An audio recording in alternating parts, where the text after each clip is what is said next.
Salut, je te souhaite la bienvenue sur La Cordée Digitale, le podcast qui t'explique tout sur le marketing digital et te donne des méthodes simples, concrètes pour faire décoller ton business. T'es prête pour l'ascension ? Je suis Julie, business coach pour toutes les femmes entrepreneurs qui ont osé partir à l'aventure après 40 ans et vraiment, je te félicite. Et qui, comme moi, ne sont pas nées avec un portable dans les mains. Je propose des accompagnements sur mesure et individuels pour t'aider à construire un business qui est à la fois rentable, c'est une évidence, mais aussi aligné avec tes valeurs et les besoins de tes clients. Alors aujourd'hui, c'est un nouvel épisode focus et la thématique c'est comment trouver un prestataire, comment le sélectionner et puis le piloter efficacement. Alors je peux pas continuer l'épisode sans d'abord commencer à répondre à la fameuse question à quel moment il faut déléguer et qu'est-ce que je dois déléguer ou pas. C'est vraiment un sujet épineux parce que forcément, et d'ailleurs c'est tout ce que je te souhaite, tu seras normalement amené à te poser la question pourquoi ? Parce que ton business il va grossir, parce que tu vas pas pouvoir tout faire, parce que tu vas peut-être devoir aller chercher l'expertise dans des domaines que tu ne maîtrises pas, et puis aussi pour te concentrer sur les actions dans lesquelles toi tu es performante et pour lesquelles tu apportes de la valeur, donc qui sont prioritaires dans la réussite de ton business. Alors à quel moment tu dois commencer à déléguer ? Franchement, pour moi il n'y a pas vraiment de règle. Certains vont le faire dès le premier jour, par exemple moi j'ai délégué la conception de mon site internet dès le démarrage. Certains te diront qu'ils préfèrent déléguer une fois qu'ils maîtrisent pour pouvoir garder quelque part un peu le contrôle. Moi, ma règle, personnellement, j'aurais tendance à te dire, délègue ce pourquoi tu peux aller chercher une compétence plus experte, plus efficace et qui apporte plus de valeur que toi. Délègue ce pourquoi tu n'es pas indispensable.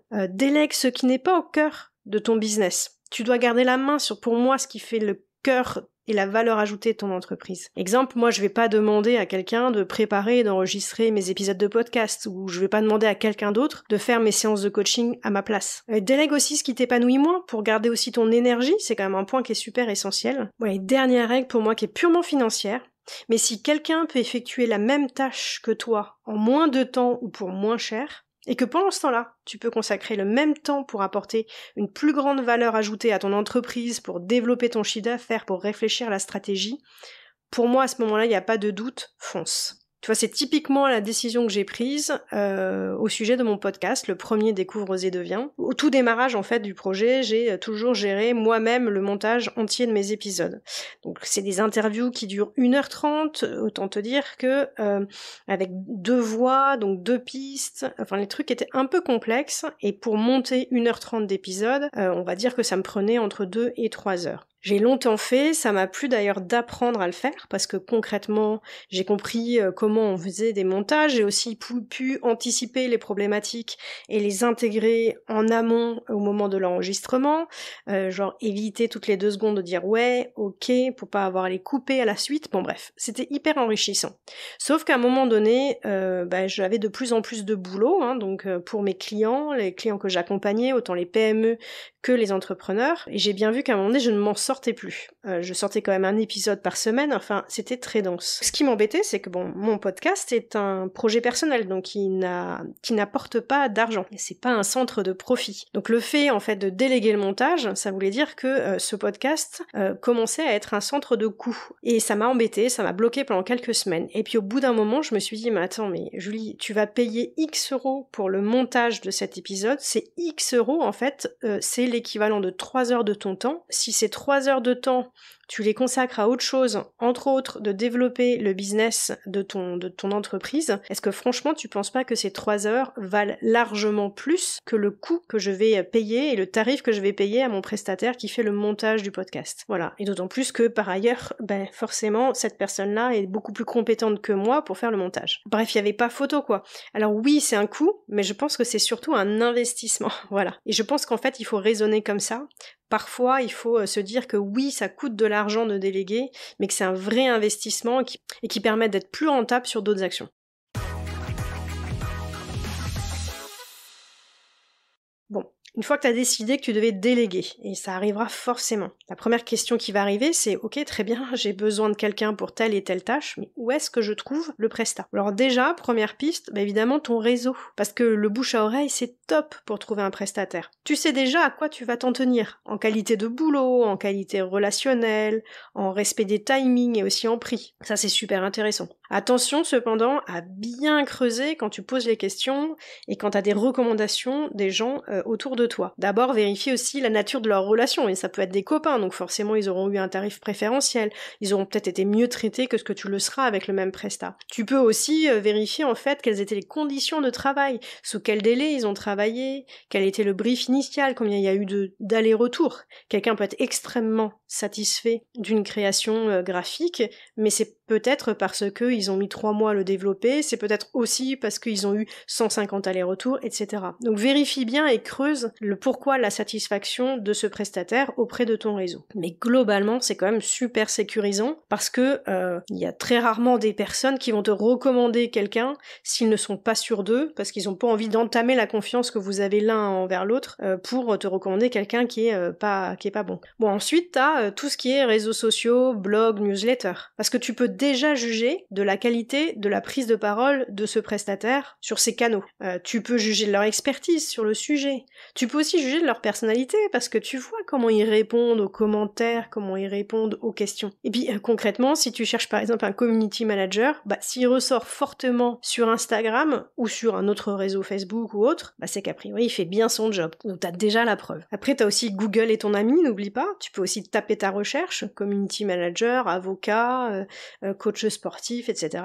Donc c'est souvent trop générique et du coup tu risques de te retrouver avec un listing énorme de choix possibles. Donc n'oublie pas que tu peux préciser, par exemple tu peux préciser en fonction de ton secteur d'activité, tu peux préciser en fonction de ta localisation par exemple. Bon, moi je trouve que cette piste-là est pas valable pour tout, encore une fois parce que tu risques d'avoir beaucoup de retours, que en plus c'est pas parce que la personne a bien travaillé son référencement naturel et donc ressort fortement sur Google qu'il est le plus pertinent ou le meilleur dans son secteur d'activité. Sauf si bien sûr tu cherches un prestataire en référencement naturel. Là, si la personne, elle ressort fortement sur Google, c'est qu'elle fait là aussi bien son job, donc c'est un gage de qualité. Tu peux aussi, une autre piste, regarder des sites internet qui te plaisent, une campagne publicitaire, un compte Instagram ou un compte Facebook. Si ce que tu vois te plaît, tu peux tout à fait fouiller pour voir est-ce qu'il y a un community manager derrière, est-ce qu'il y a un développeur, un créa, un web designer qui signe. Oui, ça arrive par exemple sur les sites internet. Tu peux voir tout en bas du site par exemple.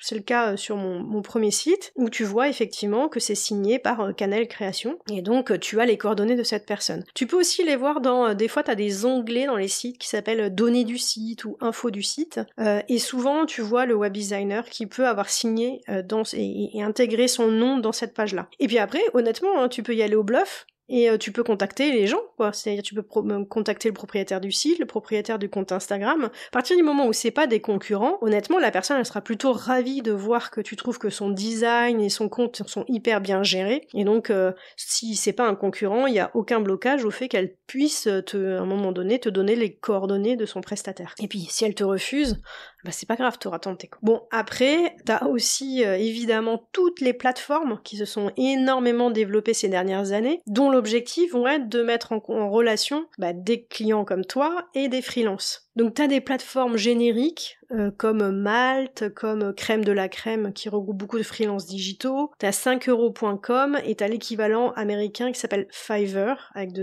R ou 3 R, qui est donc l'homologue américain. Ensuite t'as des sites par spécialité aussi. Donc tu vas avoir graphiste.com, tu vas avoir 99 Design, tu vas avoir codeur.com pour les développeurs, tu vas avoir rédacteur.com. Il y a aussi un autre site que j'ai découvert il y a quelques années qui s'appelle Miro, et donc c'est une plateforme qui met en relation avec tous les photographes. Hyper pratique. Si tu veux trouver un photographe pour refaire ton portrait, par exemple, pour ton site internet, si tu veux un photographe qui vienne prendre des très belles photos de ton local, ou des très belles photos de tes produits, enfin bon, peu importe, très bien, une très belle plateforme qui s'appelle Miro et qui est top aussi. Alors perso, moi de toutes les plateformes que je t'ai citées, je connais particulièrement Malte, que j'utilise pas mal. Franchement, je suis super contente à chaque fois. D'une part, il y a beaucoup de choix de profils, t'as la possibilité d'envoyer plein de propositions de projet en même temps à plusieurs profils, donc très pratique. En général, les profils sont hyper réactifs. Il n'y a pas trop de profils morts, tu vois, qui sont là mais qui ne sont plus sur la plateforme. On sent qu'il n'y a pas beaucoup de fake. T'as le détail de leurs compétences, t'as souvent un book de réalisation, t'as un mini CV et t'as une tonne de témoignages clients. Vraiment, les profils sont super complets. Et tu vois, j'aime bien parce qu'en fait, pour mes clients, que ce soit les entrepreneurs, mais aussi les PME que j'accompagne depuis plusieurs années, tu vois, j'aime bien aller chercher des nouveaux freelances pour en tester de nouveaux et élargir du coup mon éventail de freelance possible pour une même prestation. Et du coup, quand il y en a un qui est pas dispo ou trop chargé, je peux en toute confiance et en toute sérénité appeler l'autre contact pour cette même prestation. Alors, plusieurs conseils, si tu veux aller vers des plateformes comme Malte. D'abord, filtre souvent sur les super malteurs, en gros c'est les profils recommandés, mais aussi moi je filtre en fonction de ceux qui ont le plus d'expérience et la meilleure note. C'est quand même vachement un gage de confiance. Et puis, dernier conseil aussi, ne te fie pas toujours au tarif qui est annoncé. Le tarif qui est annoncé, c'est un tarif jour-homme. Si t'as un profil qui te plaît beaucoup et qui te semble un peu plus cher que les autres profils que t'as déjà sélectionnés, ne l'écarte pas tout de suite, interroge-le quand même. Moi, ça m'est déjà arrivé d'interroger plusieurs profils qui avaient des TJM, donc des tarifs jour-homme très différents, genre entre 300 et l'autre à 400. Je les ai briefés sur la même prestation et j'ai reçu le devis d'un même montant. Donc ne te fie pas au TJM, certains vont mettre un TJM très faible pour être très attractif, mais au final, quand ils vont te faire la prestation, ça reviendra aussi cher que celui qui met un TJM plus réaliste. Une dernière petite astuce, si t'es ric-rac en budget, pense à contacter les écoles, via le prof, via le BDE ou directement l'étudiant, qui a sûrement posté, tu vois, des choses sur LinkedIn avec son CV, ses expériences. Du coup, tu vois sur quoi il est compétent. Et je suis sûre que certains étudiants, ils seront ravis de compléter leurs revenus, de se faire aussi la main, de se faire de l'expérience. Et puis aujourd'hui, c'est tellement facile de créer son statut d'auto-entrepreneur, bref. Donc je sais qu'il y a de plus en plus d'étudiants qui vont vers ça, et donc trouvent les bons contacts, mais je pense que ça peut être assez intéressant, parce que forcément, ils n'ont pas les mêmes critères et pas les mêmes tarifs horaires que les freelances professionnels. Pas la même expérience non plus, bien sûr. Ok, tu sais maintenant, tu as plusieurs pistes en tout cas pour aller chercher le bon prestataire. Mais alors maintenant, comment tu le sélectionnes et quelles sont les étapes à respecter pour pouvoir correctement le sélectionner? Bon, déjà, premier truc, c'est définis tes objectifs et rédige un cahier des charges. Attention, quand je te dis cahier des charges, on n'est pas en train de parler d'un truc qui va faire 150 pages. Mais il va falloir que tu répondes à un certain nombre de questions pour que toi, tu sois au clair sur ce que tu vas exiger, ce que tu attends de l'autre personne. Si t'es pas au clair là-dessus, je te garantis que la relation sera pas bonne en fait. Il va y avoir des plantades et tu seras pas satisfaite, et lui non plus d'ailleurs. Donc dans ce cahier des charges, qu'est-ce que tu vas mettre? Tu vas parler du périmètre d'intervention, à la fois présent et futur. Si tu sais que c'est une collaboration qui peut durer dans le temps, pense à regarder est-ce que cette personne sera en capacité d'évoluer avec toi et grandir en même temps que tu lui donneras des responsabilités plus grandes. Tu peux aussi définir le mode de fonctionnement, tu vois. Est-ce que tu vas lui demander de venir physiquement? Est-ce que tu vas lui demander de faire 100% à distance? Est-ce que tu vas lui demander de bosser un peu tous les jours ou certaines fois ponctuellement? Et comment vous allez gérer le paiement, par exemple? Est-ce que tu acceptes de payer un acompte? Est-ce que tu acceptes de payer tout d'un coup, etc., etc. Ensuite, tu vas dresser un peu le portrait du freelance idéal. Tu vois, liste tes critères. Et si la liste est un peu longue, précise quels sont ceux qui sont indispensables et puis ceux qui sont un peu plus optionnels. Tu vois, pour les gros dossiers impliquants, tu peux aussi donner un poids et une pondération à chacun de ces critères. Et à la fin, tu vois, tu donnes une note sur chacun de ces critères et en fonction du poids, en gros, t'as une moyenne générale, quoi. Qui te donne, tiens, ce freelance, il a une meilleure note au global que tel autre freelance, donc factuellement, je pense que j'ai raison de partir avec celui-ci, et c'est pas que mon intuition et pas que mon blaire, parce que ça compte beaucoup, mais pas toujours, parce qu'il y en a qui savent très bien se vendre, et donc il faut rester quand même un peu froid dans ta décision, quoi. Bon, ensuite, tu rédiges précisément le détail de la mission. Qu'est-ce que tu attends de lui? Quelle sera la matière à sa disposition? Comment tu veux fonctionner? Qu'est-ce que tu vas demander en termes de délai et de réactivité? Quelle va être la fréquence à laquelle tu vas demander du boulot? Quelle va être la quantité de boulot et sur quelle période?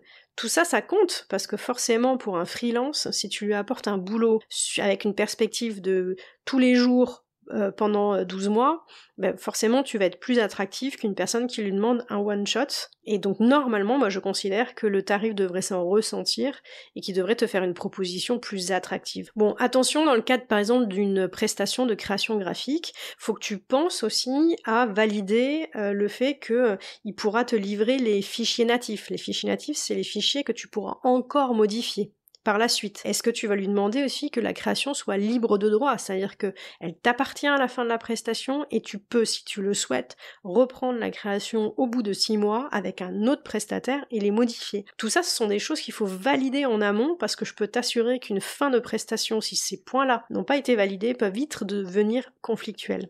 Et tu peux avoir de mauvaises surprises si à la fin d'une prestation, tu veux te séparer de cette personne-là ou elle souhaite arrêter la prestation parce qu'elle a retrouvé un job, parce qu'elle a trop de boulot par ailleurs, et que tout d'un coup tu t'aperçois qu'en fait les seules choses que tu as reçues d'elle ce sont des PDF et des PNG, c'est-à-dire des fichiers écrasés que tu ne peux plus modifier, tu vas te retrouver au bout d'1 an de relation à devoir refaire l'intégralité de tes créations avec un nouveau prestat. Autant te dire que tout ce que tu auras acheté, investi comme argent, tu vas devoir le remettre au bout d'1 an. Donc très important de valider ce type de choses. Et puis, si aussi tu es dans la création graphique, par exemple, tu vas demander à un prestataire pour la création graphique d'un flyer, il faut aussi que tu lui confirmes si tu vas fournir les textes, si c'est toi qui fournis les images, ou si tu vas demander au prestataire de t'aider à finaliser les textes et de t'aider à trouver les images. C'est pas le même boulot non plus. Voilà, donc sois très précis dans ta demande. Évidemment, une fois que tu as précisé ta demande, tu vas pouvoir en retour demander un devis très précis. Épluche chaque devis, mais vraiment très précisément, pour être sûr qu'ils contiennent tous la même chose. Et si tu vois que dans un devis, tu as une ligne supplémentaire et un détail, exemple, je vous livre les fichiers natifs, je prévois seulement 2 à 3 allers-retours. Tout ça, c'est des choses qui doivent te mettre la puce à l'oreille, et tu dois, dans ces cas-là, vérifier que ces lignes-là, si elles ne sont pas intégrées dans les autres devis, pourquoi? Est-ce que c'est inclus déjà? Est-ce que c'est de fait? Ou est-ce que c'était pas prévu? Est-ce qu'il y a plus d'allers-retours? Enfin voilà. Ensuite, moi je pense que c'est important de proposer un point téléphonique pour préciser. D'ailleurs, t'es peut-être pas obligé de prendre la main tout de suite. Je trouve que sur certaines prestations, c'est intéressant de voir qui dans les freelances prend le temps et a l'idée de provoquer un échange téléphonique. Qui demande des précisions pour rendre un devis exact. Tu vois aussi la qualité des questions, qui en dit long aussi sur l'expertise de la personne, et puis aussi son intérêt pour le dossier. Et puis aussi l'échange téléphonique, mais c'est aussi l'occasion d'en savoir un peu plus sur la personnalité du freelance. Ça aussi c'est hyper important, parce que tu vas être amené à travailler au quotidien sur un dossier qui te tient vachement à cœur. N'oublie pas aussi, dans ces échanges-là, de demander des exemples de réalisation. Et tu vois, si par exemple il a déjà travaillé sur des secteurs similaires, tu vois, ça peut être hyper intéressant, parce qu'il a déjà la connaissance en fait, des problématiques, des spécificités de ton marché. Bon, évidemment, n'oublie pas de regarder les témoignages clients, et puis aussi t'as le feeling quoi. Est-ce que ça va coller? Est-ce qu'on va réussir à communiquer facilement? Est-ce que ça va être agréable de bosser avec cette personne? Est-ce que tu vois, elle va être fiable? Est-ce qu'elle va être souple? Est-ce qu'elle va être réactive? Et puis après, vraiment, une fois que t'as balayé tout ça pour pouvoir choisir, n'oublie pas que si tu veux t'engager, si c'est l'idée de t'engager sur une presta qui est assez longue, n'oublie pas que tu peux aussi lui proposer une première micro-mission, quoi, qui est pas engageante. Bien sûr, tu la payes, évidemment, mais cette micro-mission, ça te permet juste de juger sur pièce et concrètement. Du coup, rien de mieux que pour faire le tri, tu vois, entre le discours commercial et puis le vrai du vrai, tu vois. Et même d'ailleurs, moi je l'ai déjà fait, tu peux tester plusieurs prestataires en même temps. Je te donne un exemple. Quand j'ai justement cherché le monteur de mes podcasts, j'avais en fait 4 ou 5 épisodes de prêt. J'avais donc juste les données brutes. En fait, j'ai briefé 4 freelances différents. Chacun a monté un épisode différent. L'avantage, c'est que d'abord, j'avais 4 épisodes de monter à l'avance, mais surtout, j'ai pu vraiment voir la différence à partir d'une même matière brute, c'est-à-dire mes enregistrements, qu'est-ce qu'ils en faisaient et comment ils le transformaient. Attention, je précise bien que j'ai donné 4 épisodes différents. J'ai pas fait monter 4 fois le même épisode parce que là, je considérais que pour le coup, j'allais payer 3 fois de trop un montage. Et je peux vous assurer que sur les 4 qui avaient le même devis et la même même première impression, c'est pour ça que je les avais pré-filtrés, j'ai eu 4 résultats très différents avec 2 monteurs qui se sont clairement distinguées des autres, et donc qui m'ont permis de faire le choix de manière très sereine. Alors voilà, t'as réussi à sélectionner le bon prestat et t'es toute contente de démarrer en fait l'activité avec lui et c'est génial. Maintenant je vais te donner quelques petits conseils pour le piloter efficacement. Premier conseil, s'il te plaît, ne le cantonne pas à un rôle d'exécutant quoi. Pour chaque brief, précise vraiment l'objectif qui est derrière. Ta cible, l'identité de ta marque, tes valeurs, ton positionnement. Cite-lui des concurrents aussi. Voilà, montre ton historique s'il y a déjà un historique qui existe. Bref, donne-lui une grosse matière en fait pour l'aider à trouver une solution à laquelle toi-même t'as pas pensé. Ne l'enferme pas dans un rôle d'exécutant où tu lui tiens le crayon et tu lui demandes juste de faire parce que toi tu ne sais pas faire sur ce logiciel-là quoi. Alors évidemment quand je te dis tout ça, ça dépend de sa maturité, de son expérience puis aussi de son tarif. Bon puis alors s'il te plaît, alors pas parce que je l'ai vraiment vécu quand je travaillais en agence, s'il te plaît bannis la phrase j'aime pas. S'il te plaît. Mais pourquoi? Mais parce qu'en fait ça veut rien dire et que c'est vraiment un non-sens. Parce que la personne elle connaît pas tes goûts. D'ailleurs vous avez sûrement pas les mêmes. Mais surtout en fait on fait pas un site ou un flyer pour le trouver beau et puis pour l'afficher dans son salon tu vois, mais pour délivrer un message, pour qu'il atteigne un objectif. Donc sois toujours factuel en tes débriefs, fais tes retours de façon précise et en rapport avec tes objectifs. Je te cite des exemples, c'est dit pas ah j'aime pas le haut de la page d'accueil de mon site, dit je souhaite que le client retienne ce message en premier. Et là je trouve que l'accroche elle est pas assez visible. Elle devrait être vue, on devrait la voir en premier avant tout le reste. Ou par exemple, moi je m'adresse à des femmes seniors qui vivent seules avec leur animal de compagnie et du coup je trouve que la photo choisie, la femme n'est pas assez souriante, épanouie, elle fait peut-être un peu trop âgée ou elle est pas assez chic. Tu comprends la différence de j'aime pas la photo, je la trouve pas très jolie. Et puis aussi, si tu bloques sur, expliquer factuellement ce que tu reproches à tel ou tel élément, n'hésite pas à l'inverse à te servir des exemples.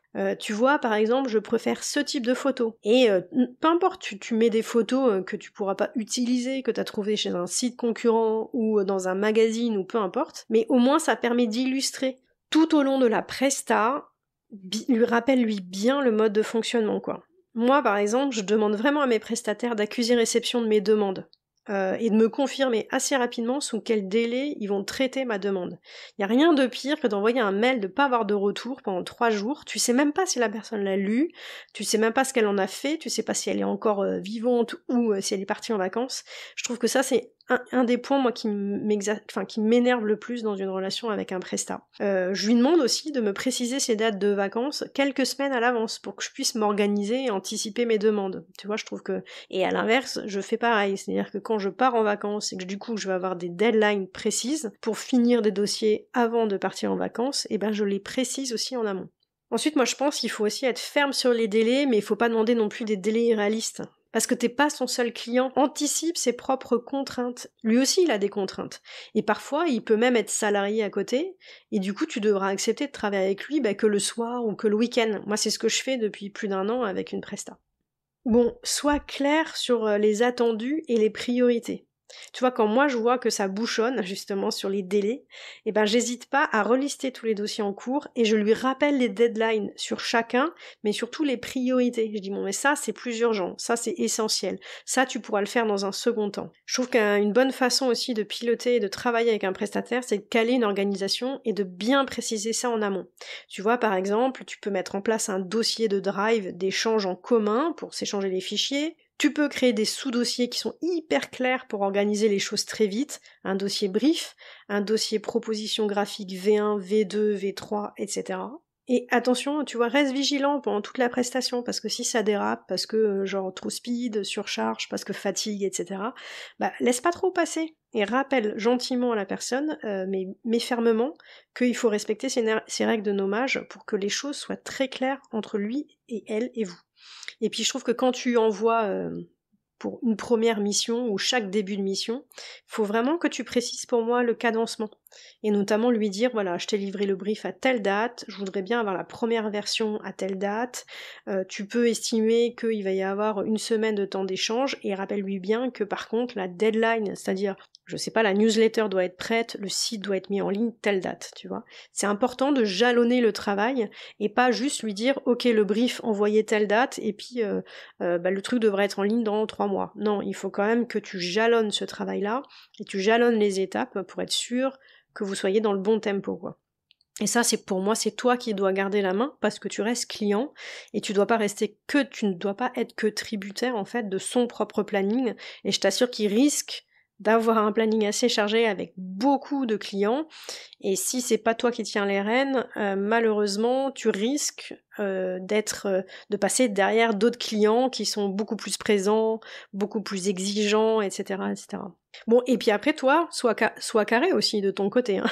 C'est-à-dire que si tu t'engages à lui remettre des éléments, et ben tu dois respecter les délais et la deadline à laquelle tu as dit que tu remettais des éléments, parce que lui, il s'organise aussi en fonction de ça. Donc ce que tu exiges de lui, il faut évidemment que tu sois exemplaire et que tu te l'exiges à toi-même également. Bon, et puis n'oublie pas, dans une relation qui va durer dans le temps, de faire des feedbacks réguliers, quoi, pour valider que de part et d'autre, ça colle. Est-ce que ton mode de son fonctionnement que tu lui proposes lui convient?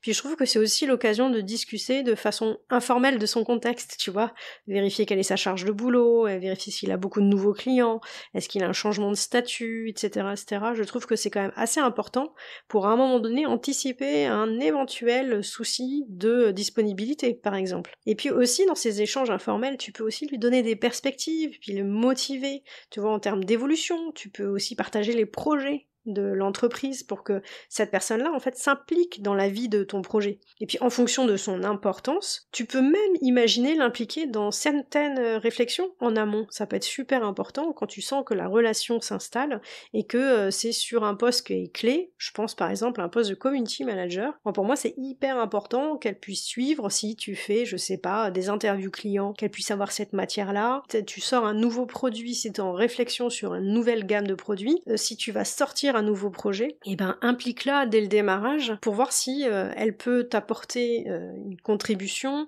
si elle peut peut-être te donner des idées pour événementialiser cette sortie, voilà, donne-lui de la matière qui lui permettront en fait d'être vraiment ton partenaire. Ça, je pense que c'est une des parties qui sera les plus enrichissantes dans ta relation avec un prestataire.